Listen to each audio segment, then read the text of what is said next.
आम्ही अशें ठरयलें आसा की जे डिसिजन स्ट्रायकाचे डिसिजन आम्ही 30 तारखेक घेवपाचे आहा।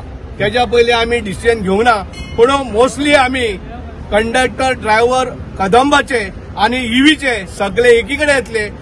एक ईव्ही बस चालू दवरचे ना, एक कदंबा चालू दवरचे ना, एक माझी बस चालू दवरचे ना, हो आमचो स्टेटमेंट आसा।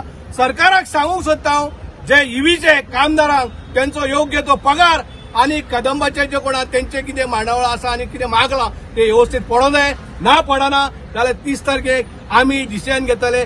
जे आमचे सशी कामदार जे रिटायर आहा ते काल पयच्यान रस्त्यार येयल्या, ते आमच्या कडेन आसा।